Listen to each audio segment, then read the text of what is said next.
Hi, welcome to Live Well with Barrie. Now, if you've been following this series, you know it's about inspirational guests that have got a great, interesting story to tell and, of course, helping us and encouraging us to be better people. There's no one more inspirational than our guest this week, Mr. Lindsay Wesker. Nice to meet you. Oh, no, we need to do a hug properly, a proper hug. How are you?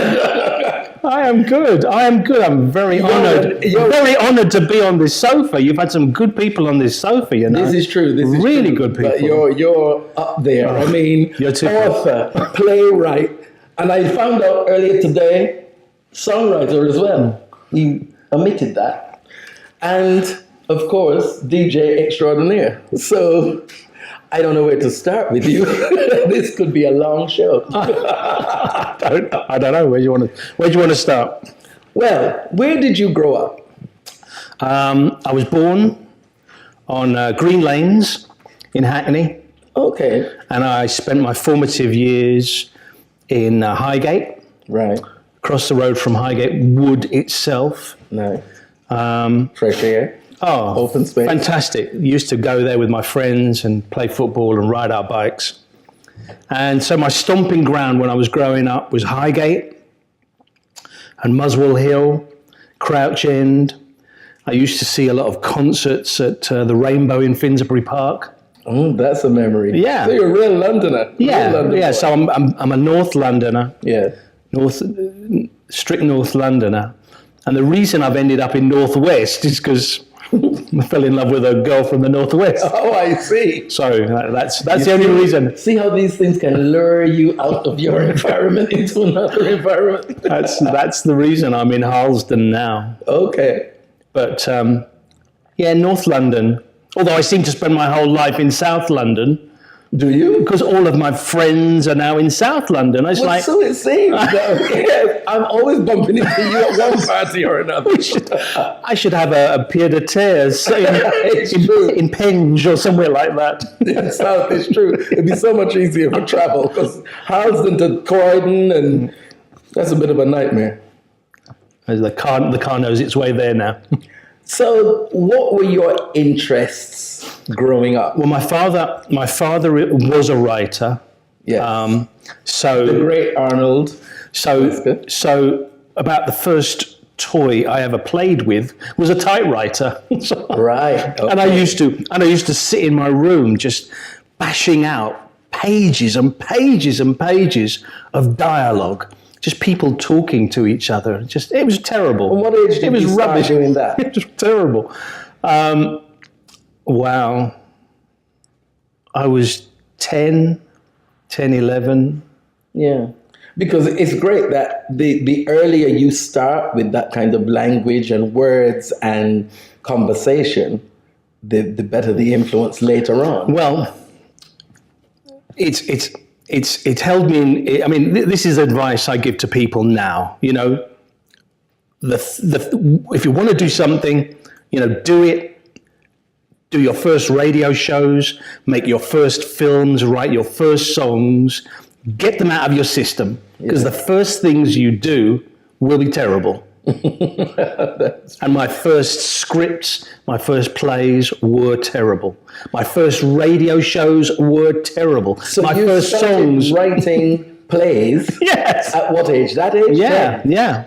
Well, I mean, of course, they wouldn't be great because you're a 10-year-old. They wouldn't got the experience. They were terrible. Yeah. The dialogue was very stilted. But it's still setting a foundation. Yeah. And, you know, I would imagine books were a great part of your household. Yeah, I mean, the house... Which are everything. The house was full of books. And all sorts of books. I mean, just... political books and books on psychology and plays. Just and a broad spectrum. fiction and non-fiction and art books and just books everywhere. So you were always in books as well? Always reading, always writing. And so that was the first thing I wanted to do. Right. Be like my dad. Yeah. You know, like, well, I mean, you had a great starting point. yeah, Somebody amazing to look up to, playwright and everything. You know, author. fabulous man. And I suppose as much as his personality was charming and engaging, I wanted to be like him because of the house that he'd created. Right. Now, the house that I lived in, it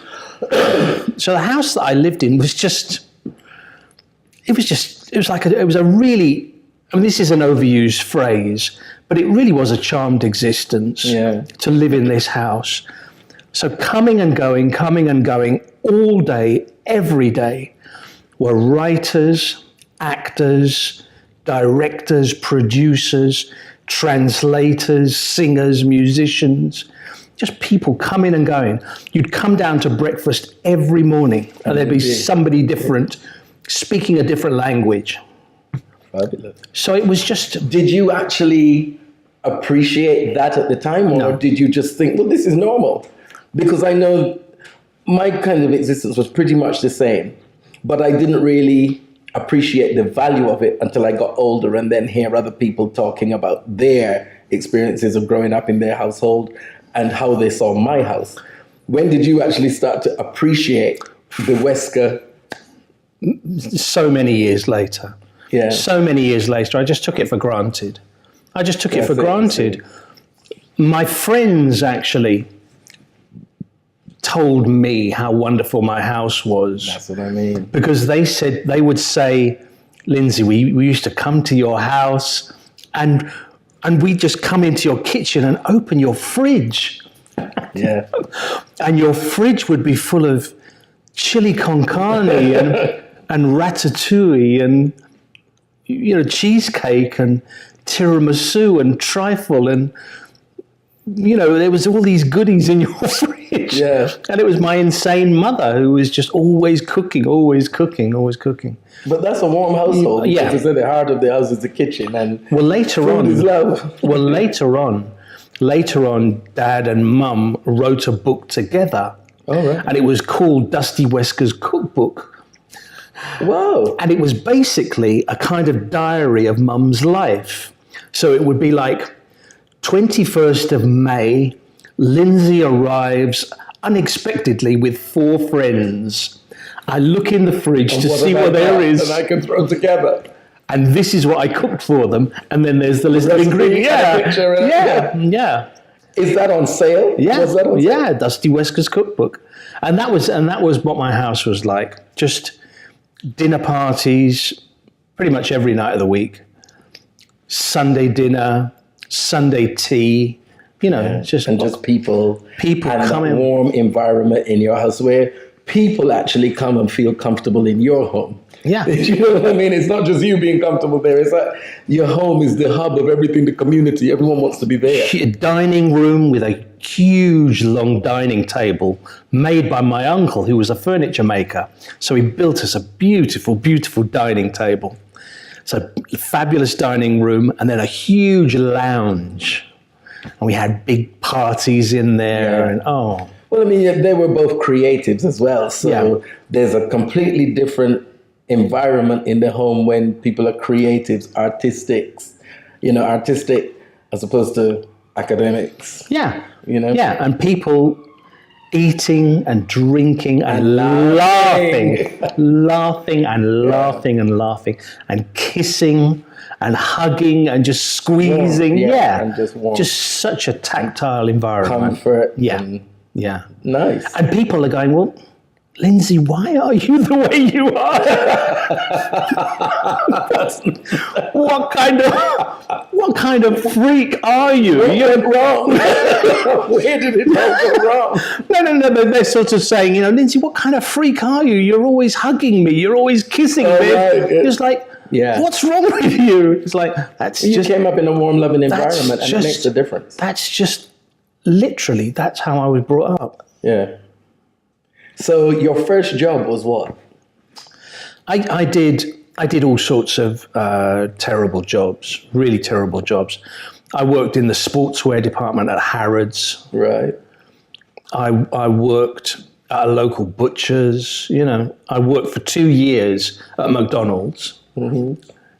But that was great because it showed me what a grim work environment looks like. Yeah, and what you never want to be part of.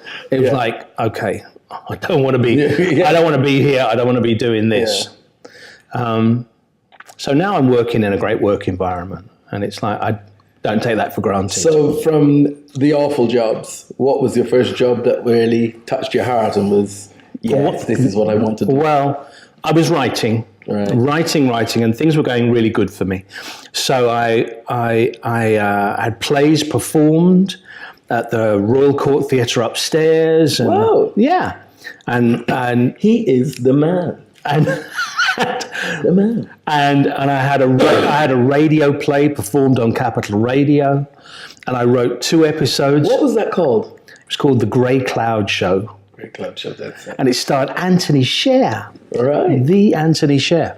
And my friend Brian Bavell, who I'm sure you know. Yes, of course, Brian. And I wrote 2 episodes of a BBC TV series called Angels. I remember that. Which Judith Jacob was in there. Yeah. Yeah. Well, what years was that? Can you remember? What year was that? So that would have been late 70s. So I would have been 19, 20. All right. Yeah. So my career was going great. But I observed an interesting phenomenon going on with my father. My father had obviously been an absolute rock star when he was growing up. I mean, when he was first joined theatre, you know, he was an absolute rock star. All of his plays were just so warmly received. But for me, the reason they were so warmly received and the reason they were such a success was because he was writing about things he knew.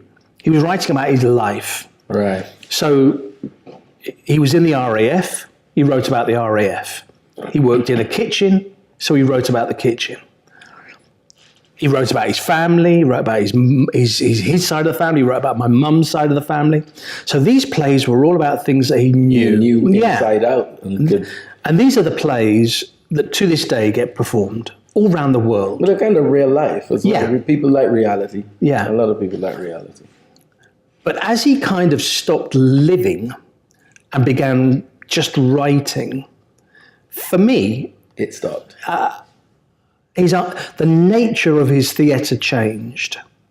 And it was less about things he'd done, people in his life, and just more about ideas. Okay. Yeah? So he'd go to a room and write. He wasn't actually living. He wasn't actually going anywhere or doing anything, he was promoting his work, but he wasn't, you know, for me, he wasn't really in touch with the real world. Right. He was just going to a room and writing. Was that because of age? No, it was just, that's what a lot of writers do. They go to a room and write and hope that inspiration arrives. Wow. So the nature of his theatre changed and the level of his success changed. And all of a sudden, people kind of stopped wanting to do his work. And all of a sudden, it was a real struggle for him to get his work performed. So I thought to myself, okay, I don't want that to happen to me. So let me do 2 things simultaneously. Let me have a job and kind of be part of the real world, and let me write in my spare time. Let me do the 2 things simultaneously. Yeah. Which, in principle, is a good idea. If there are 2 of you. Yeah, if there are 2 of you. In principle, it's a good idea, but the kind of jobs I took was so demanding, so enveloping. I was just... didn't have time to write. I didn't the energy. I didn't have time. I didn't have energy to write. So my first job was as a journalist on Black Echoes. Yes, I remember that. And it was my job to interview people, review records, review concerts, write about DJs, And it was an all day, all night thing. Yeah, because you'd be going to gigs, you'd be going to interview people, going to concerts. It was an all day, all night gig. Yeah. So I had no time to write. I had a million ideas, but no time to put them down. No time, no energy. So in principle, it was a good idea, but in practice, it was a nightmare. So I was just having to write in tiny gaps in my schedule. When you had a moment. When I had a holiday. When you had a moment and when you weren't too tired. So I've now been in the music industry since 1981. So that's 36 years. You don't look old enough. Bless you. You have to say these things. So I've been in the music industry 36 years, and I have written a lot, but not as much as I could have if I'd been doing it full time. But I just didn't want to be one of those writers who just went to a room and hoped. For inspiration. And hoped. Well, hence the term writer's block. Like, go and sit in the room and nothing comes. It's real. It's a real thing. So Black Echoes was all enveloping. I mean, oh God, day and night. And then I started working at record companies. And that was all day, all night. You'd be in the office all day, taking meetings. So and then at night you'd have to go to gigs. Concurrently, Black Echoes and the record company? No. I worked at Echoes between 81 and 83. Right. Then I got my first gig at a record company in 83. I worked at WEA Records around the time of Madonna's Like a Virgin, around the time of Shaka Khan, I Feel For You. Yeah. And then I moved from WEA to A&M Records. I remember A&M. Around the... Kings Road, New Kings Road. New Kings Road, Kings Road. Yeah. Around the time of Janet Jackson Control, that kind of era. And what was your position there? You A&R man? Yeah, I was doing A&R. I was doing A&R and I was doing promotion. So it was my job to not only find the talent, but market it. And promote it. Do everything. Again, another all day, all night gig. Exhausting. So the writing was suffering all the time. The writing was really suffering. So I did my first pirate radio show in about 1982. Which station was that? And that was on Invicta. Invicta. Sunday afternoons, I've still got that feeling in me. My first show must have lasted about 40 minutes before the DTI went banging on the door. I had to escape out the back window with my records. The reception was terrible. I can remember hanging out the window with my ghetto glass on the windowsill, trying to get reception with a hanger. People in coat hangers, it was just, you never knew coat hangers could be so helpful. My dry cleaner was like, "What's wrong with you? What do you do with these hangers?" Never you mind. But if you wanted to reach these stations, So it was Dave VJ and Max LX who got me my first show on Invicta. Because when I was working, Dave VJ was there. Yeah. So when I was working on Echoes, this is when I met all of these DJs for the first time. So Gordon Mack and Trevor Nelson and Paul Anderson and George Power, this is when I met all these people for the first time. And, so I did my first radio show in 82. And then I went from Invicta to LWR. And then I went from LWR to JFM. JFM, yes. And I joined Kiss FM in 86. Is that when Kiss started? Kiss started in 85, I believe. Yeah, 85. So it was a pirate between 85 and 88. It was off air in 89. Completely? In order to apply for the license. Right. Because that was I can remember Kiss on a Saturday afternoon with Norma J. And I don't care where I was. I had to be home to listen to that. Yeah. Absolutely. Yeah. Well, I mean, back then, there were few places to hear the tunes. Yeah. So you organised your life accordingly. Yeah. Okay, I'm going to have my bath at this time. Correct. I'm going to listen to Rodigan at this time. When Rodigan's finished, I'm going to go out. That's right. Well, I mean, that started from back in the 70s for most of us, our generation, with Greg Edwards of Capitol and David Rodigan of Capitol Radio. Yeah. It was all structured around their show. Listen to Soul Spectrum. That's it. Have your bath, get dressed. The bathroom call, remember that? So when I left A&M Records, I began working full time in the KISS office. Okay. And just worked. So you weren't DJing then at KISS? Yeah. I mean, I had a show, but I was working in the office. Just doing whatever, just to try and raise awareness of the station. Oh, okay. Yeah. So you were promoting the station? Yeah, I mean, we were in the office. Getting the license as well, helping to get the license. Yeah, absolutely. I mean, we didn't know how. We didn't know how it worked. Yeah. So Gordon said to me, look, Lindsay, you've got a posh voice. Call the radio authority and just pretend, you're an interested party. And find out the procedure, what do we need to do? Find out how it works. So the lady on the end of the phone said to me, well, look, you can't just apply for a license. You have to wait for a license to be advertised. Oh, so if we say we are going to have a new radio station in London that's going to be FM, interested parties, you can now apply, then that's how it works.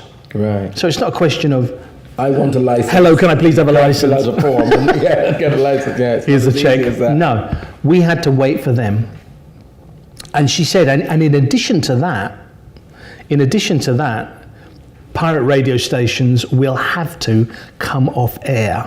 Oh, hence that to apply. It was off air. To apply, yeah. 89. Yeah. So they announced that they were going to have some new FM radio stations. And we went, okay, we have to come off air. Yeah. We have to come off air. So we spent a year being a radio station without broadcasting. Silence. I'm trying to work that one out. So how do you do that? How do you do that? Yes. That was my job. Right. We did everything as a radio station, but without playing anything. We had to keep the profile up without broadcasting.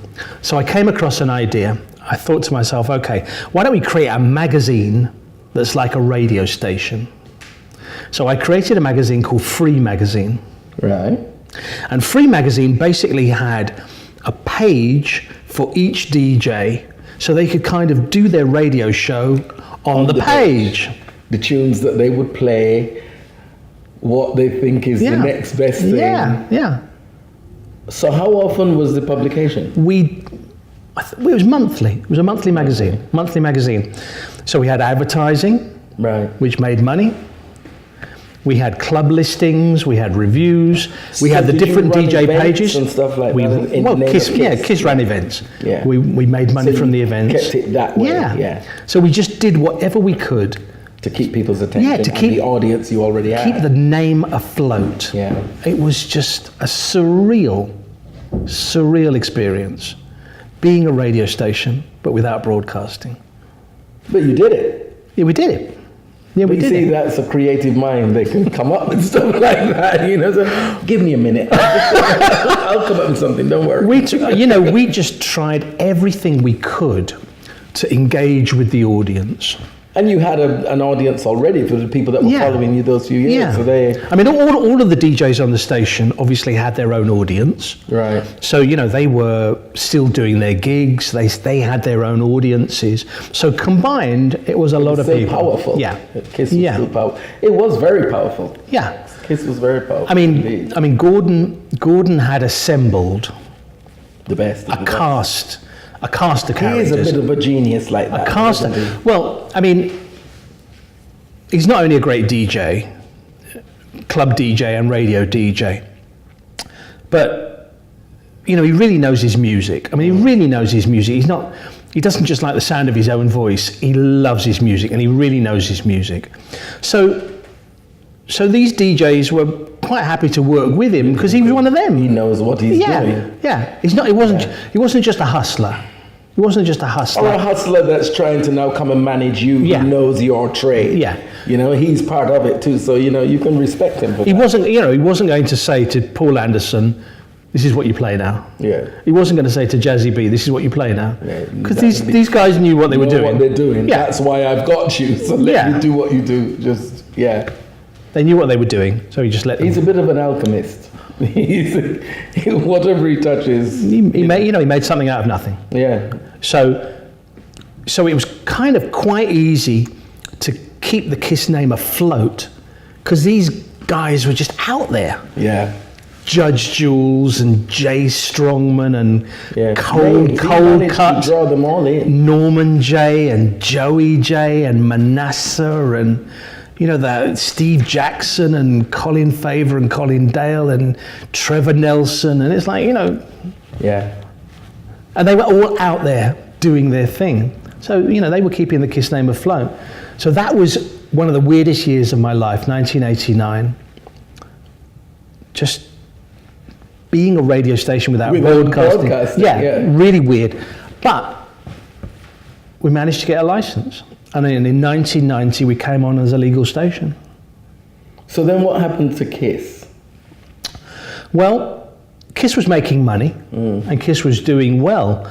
But the other members of the board, the other shareholders, wanted to make more money. Right.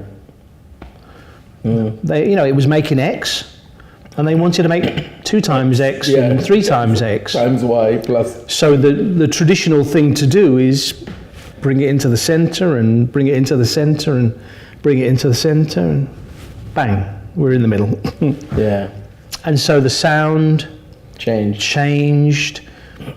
A lot of the specialist shows, a lot of specialist DJs went, and it was a gradual move from the cool left field, bang, to the centre, a bit middle of the road on the fence, yeah. literally, like everything else that's out there. literally middle of the road. Yeah. So then you went from KISS to... I worked at some more record companies. Oh, right. Really interesting experiences. I worked for an Australian record company called Mushroom. Did you have to relocate, or were you No. traveling to Australia a lot, They or- had London offices. Right. They had London offices. So I worked for a Japanese record label called Avex, Australian record label called Mushroom, and one of the greatest British record labels ever, a label called ZTT, Right. who launched Frankie Goes to Hollywood, Art of Noise, Propaganda. Yeah. Wonderful, wonderful label. So your period in those record labels was always as an A&R man? Yeah, I was doing A&R, I was doing promotion, compilation albums, marketing, just whatever, just... So now all this time was the writing still suffering? Well, the writing was suffering. I mean, I was still writing. I mean, I had a weird experience. That's the one? I had a weird experience. I was, following on from the Angels thing, I was talking to assorted TV companies, and I created this idea for a play about a black family. And I sent it to Granada Television. They don't exist anymore. Sent it to Granada TV, and they were like, "Mr. Wesker, in all seriousness, you're a white, middle-class Jew. Should you really be writing about a black family?" So I was like, okay. Have you seen my wife? So I was like, okay. So at the time, I was dating a woman who had aspirations to be a playwright. Okay. And I said to her, do me a favor, front this project. Just pretend you wrote it. So we created a pseudonym. Which was? She was Dominican. Okay. So we created a French-sounding pseudonym. Oh, so I love that. Exotic now, isn't it? Jacqueline Roudet. Brilliant. Jacqueline Roudet. We created exotic. We created a pseudonym for her. And I posted the play to the Black Theatre Cooperative. Right? Gordon Case, Malcolm Fredericks, all of those guys. 48 hours later, they came back to her and said, yes, we love it, we want to do it. What was it, no problem? No, it wasn't no problem. And it got performed, and she went to the rehearsals, and she did all the interviews, and she fronted the whole project. And they liked it so much, they commissioned another one. Right. And I wrote that as well. What was that called? So the first play was called Money to Live. The second play was called God's Second in Command. And the third play, they wanted a third play, and I wrote a third play called Basin. And this woman fronted So you managed to find time to write then? Well, I did. My point is that if I hadn't had to work, I would have written a lot more. Yeah, that's right. Yeah. I would have written a lot more. Which is what you really love doing. Well, writing is what I do. You know, writing is what I was born to do. Really. Yeah. You mess around with words. Yeah. That's what my dad always. It's lovely. But that's what my dad always said to me. Dad would never say, "Oh no, I don't like it." He would always say, "You used to mess around with words better." Yeah. That's a nice way of saying it, though. Let me down easy. Yeah, I mess around with words. And I still do to this day. Great linguist, this guy. I love it, because the art of language is such a beautiful thing, and words, why not use them? Oh, words are so powerful. Yeah, absolutely. Just so powerful. We forget how powerful words are. I mean, you have the ability to make someone happy. Yeah. With a few words, you have the ability to destroy someone. Yeah, the vocabulary. Totally destroy their confidence and self-esteem. You can crush them with a few words. You know, you can just make somebody fall in love with you with words. Yeah. You know, so powerful. So, when did colourful radio come in? Oh my goodness! Because you've been to so many that I'm sorry. I'm really sorry. You had to remember all of this. You've had to memorize my life story. Well, I've been there, kind of, in a way. So it's not. I don't have to dig that deep. Well, I mean, when Gordon was working at Colourful. Consequently, you brought all you guys. Yeah, it was literally the cast of Kiss. Yeah, that moved. They brought Gordon into Colourful to kind of raise the profile, make it everything, more successful. Everything. Raise the profile. I mean, the people who created Colourful wanted to create a talk station for black middle class people. Right. This was their description. This is what they wanted it to be. So Gordon spoke to some black middle class people, and he said, "What radio stations do you listen to?" And they said, Radio 4. Everyone listens to Radio 4. Black, white, Jewish, Chinese, everybody listens to Radio 4. Yeah, Gordon did his research, and they were like, "Yeah, we listen to Radio 4." So old, young, everybody listens to Radio 4. So he was like, "Okay, why don't we just do what I'm good at doing? Let's just get some music experts in here and let's just play some tunes." It's always good, but just do what you know. Do you know Why don't I just make a few phone calls, Do what you know. Let me just bring the boys in here. It just turns out being what it always was. Let me just bring the boys in here, and the boys will play a few tunes. Do what we know and we're good at. And so all of a sudden, Colourful explodes. It's like because he had all literally, as I said, the cast of Kiss FM. We had Kiss people, we had Choice people, we had One Extra people, we had all sorts of Pirate Radio All Stars in there. Gordon knows what he's doing, so people will follow him. And legendary DJ Elaine as well. It's just amazing people. So the station's going really good. And then, without going into too much detail, management and Gordon fell out. We won't go into too much detail. We won't go into too much detail. That's for somebody else to tell that story. Yeah. And Gordon decided to create MiSoul. And we just the cast of Kiss going. we all migrated across to MiSoul. But what a phenomenon that has become. An absolute phenomenon, and in no time. Well, what's the secret of our success? I mean, Gordon calls them and us the Peter Pan generation, which I think is a great expression. It's basically people who do not want to grow up, flatly refuse. I refuse to grow up, and we just want to do, what we always did. Yeah. We got kids. Some of us have got grandkids. Yes. The mighty Joshua. we got mortgages. We got property. Go on nice holidays. We got a couple of cars, but we still want to, dance.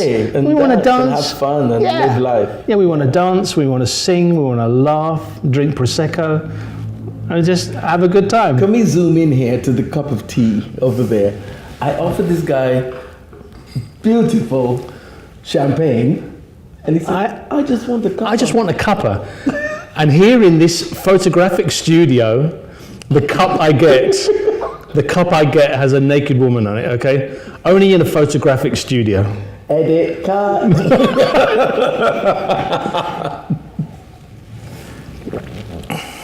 So MiSoul, again, cast of characters. Yeah. Lunatics. Crazy people. What is the people that you've been crazy with and lunatics with for the last 30 years? Wonderful, wonderful people. I was telling Trevor that we had a staff meeting the other day. Right, all of the MiSoul presenters, all in one room together. Big people. Yeah. 40-year-old people, 50-year-old people. And big people. Big people. It was like a school common room. It was the jokes, the pranks. Yeah. The pranks were But that's why you love going to work. It was so funny. So, one of the DJs who's shall remain nameless. One of the DJs who's short-ish. Okay. He's shortish. He got up to say something, and everybody was like, "Stand up, stand up!" Can you see the child in this guy? They were just. It's. So how many times a week do you do a show on MiSoul? I've got a show once a week. Okay. Between 1 and 3 on a Saturday afternoon. Mm-hmm. Sometimes, if the previous guy can't do his show, he'll extend it, and sometimes I fill in on other shows. And it's really one of the highlights of my week. Yeah. You get to play your tunes. I absolutely love doing radio. I just love it. When people talk to me about pirate radio, I always say to them, understand the criminality was not the exciting bit. Yeah. Being a rebel, it's not breaking the law. Just wanting to play your music. Yeah. be with your friends, get the music out to people that you know wanted to hear it and had no other media. Being anti-establishment was not the kick. That's not our remit, though. That was not the kick. That was not the kick. Not our remit. Basically, these DJs, you know, if you're in a circle, if you're in a circle of friends, there's always one person in a circle of friends who's got the tunes, right? And you go to him for the tunes. Yeah. And back in the day, he would make cassettes for you. That's right. Then he would make CDs for you. Yes. And there was always one person. Now they send you stuff in Dropbox that you can't even get out, because I'm old school, I don't know what to do. Anyway, we'll move on. So now, so that's what the MiSoul DJs are.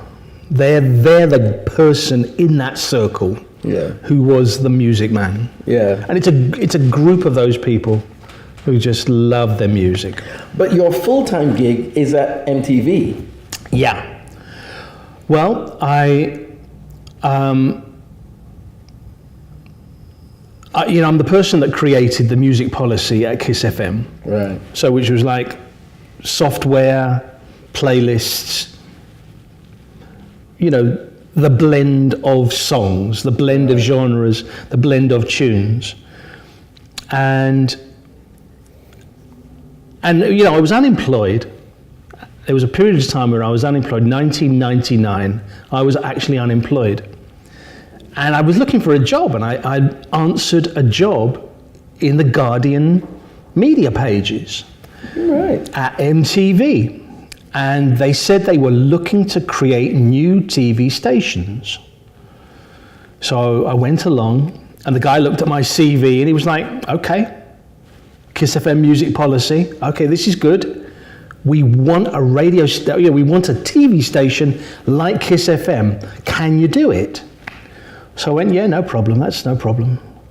And fortunately, the software that they had at MTV was exactly the same software that I'd used at Kiss. Yes. So I was able to sit down at a desk in front of this very familiar software, just, okay, delete, add, delete. And I created MTV Base within 24 hours. Mm-hmm. Then we just sent it to transmission, and away it went. Creative mind, you see, it's creative, you're creative. And, you know, MTV Base has been a fantastic success. People say to me, you know, Lindsay, thank you so much for creating MTV Base, because it allowed me to put my kids in front of the television and I could go and make the tea. Yes, just have a moment to breathe, just to breathe. I could have a moment to myself, you know, thank you so much. And some woman the other day, she went, Lindsay, have you any idea how many babies have been made because of your channel? Really? She said, you know, me and my boyfriends, we used to record the slow jams. We used to record the slow jams hour, and that, you know, that would be working for us. So, full-time gig is MTV with the slow jams, apparently, and weekends at MiSoul. Yeah. And I'm sure you do other bits for MiSoul as well. Yeah. Not just the weekends. Well, you are extremely busy. But you've written another play, haven't you? Yeah. Recently. Yeah.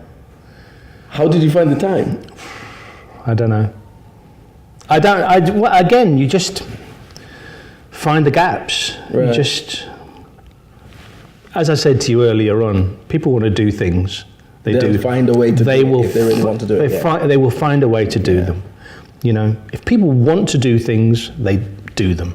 If people don't do things, you know. Yeah. They didn't really want to do them. In the beginning, they weren't really interested. Nah, they weren't really interested. So, holidays, weekends, bank holidays, wherever. Just give yourself a couple of hours to put something together. Yeah, wherever I found the gap, I wrote. And I created a play called The Other Room. This is the latest one? Yeah, right. This is the new play. And this went on recently, didn't it? We had a rehearsed reading. Oh, okay. We had a rehearsed reading of the play. We had 2 rehearsed readings. Okay. a family friend staged a rehearsed reading at her drama school in Beverly Hills. She's an actress who was in one of my dad's plays. Right. She now has a drama school in California. So they had a rehearsed reading of the play. And then the Royal Academy of Dramatic Art staged one as well. Very, very interesting. Very, very interesting. It was strange to stage a reading of it because the first 20 minutes of the play don't involve any dialogue. It's silence. It's quite an unusual play. Okay. The first 20 minutes of the play involve just action, just people moving. All right. It's just a group of people who live in a house together. They all live in a house together. There are no bedrooms, and they all sleep on 6 mattresses in the front room. Okay. So every morning they wake up. And they're in each other's space, literally. Yeah. Now the flat has other rooms, but they're all designated for other things. There are no bedrooms, so they all sleep together. So the first 20 minutes of the play are these 6 people waking up, getting dressed, getting washed, getting dressed, having breakfast, and putting the mattresses away to the back of the room, so the living room becomes a living room again. And then dialogue starts. So it was quite an unusual thing to do as a reading, because the first 20 minutes was just people reading stage directions. But, God willing, one day it'll be a fully You're fledged... hoping for it to get a run. One day, hopefully, it'll become a production. Yeah. And you'll be able to see this 20-minute ballet that occurs before the dialogue begins. How long is it in total? It's a 2-hour play. 2 hours. Yeah. Okay. So with your extremely busy schedule, what does Lindsay Wesker do to look after Lindsay Wesker and just bring himself down on that equilibrium and not get hysterical when you're busy and you've got 30 things trajectory coming towards you that you've got to deal with? Well, I mean, writing for me is my relaxation. All right. It really is. I don't view it as work. I view it as pleasure. Yeah. I have accumulated a lot of children, not the fruit of my loins. Where did they all come from? Well, I mean, I've got 2 children, but my sister-in-law passed away. Yes, I remember that. So I accumulated 2 children there. Right. So I have 4 children. And then my daughter has 2 grandchildren, 2 kids. My son now has a son, Yes. the mighty Josiah. And my niece has a son as well. Okay. So I have accumulated 4 kids and 4 grandkids. Lovely. Yeah, so you definitely need time to wind down all those children, busy schedule. You need time for Lindsay, surely, at some point. Or do you just get on with it? Yeah, I just get on with it. I mean, I enjoy my life, so... Yeah, you know you're blessed. Yeah. And you're gifted and you're blessed and, you don't complain about the little bits that might be not. So blessed. I mean, what a fantastic life. Fantastic family, fantastic friends. I mean, you're fortunate enough, or maybe... It depends how you look at it. Or maybe unfortunate enough to be part of my social circle every now and then. Yeah. And you meet this fantastic cast of characters that I've accumulated, and, they're all as completely mad as me. Well, we get your blog every morning. So your kind of walk in the morning, that's how long? 20 minutes? Well, 45 minutes? No, it's 6.1 miles. I don't know. It takes me forever. How long does it take you to walk? Well, I leave the house at 6:40. Right. And I don't get to MTV until, about 8:45. Yeah, but you stop off at places, don't you? Because I know that I don't stop off. I don't stop off at places. I stop off at one place. Is it Costa? Yeah, Costa in West Hampstead. I stop off and I write my morning blog. Okay. Now, my morning blog is an alarm clock for a lot of people. If I forget to do the blog, people are like, "Are you all right? What time is it?" People are like, precisely. Sunday, what's going on? Some woman said I was late for work Because of you. Sort yourself out. She was completely disorientated because I post my blog at the same time every morning, and it's my first thoughts of the day. Happened there. Yeah, I just put them down. But that is your time, though, isn't it? That nice walk is when you. It's Harlesden, peaceful. Harlesden to Camden is 6.1 miles. The reason I started doing it was because I was training for the moonwalk. Right. Do you know the moonwalk? No idea. Apart from Michael Jackson. No. The moonwalk is a charity walk. Right. In aid of breast cancer charities. Oh, right, okay. And it happens through the night. So it's called the moonwalk. There we go. You start the walk at 10 p.m. and finish the walk at 6 or 7 or whatever time you finish. When does this take place? And you have to wear your bra on the outside. Okay. So all the women and men. I was going to say, Lindsay does this stuff all the time, so that's not unnerving in the slightest. It's a big part. It's a big part of the moonwalk because you have to decorate your bra. Right. So I got my wife to decorate my bra with all sorts of sequins and feathers and everything. He's comfortable with it. I'm very comfortable with my sexuality. Brilliant. Very comfortable. And so you should.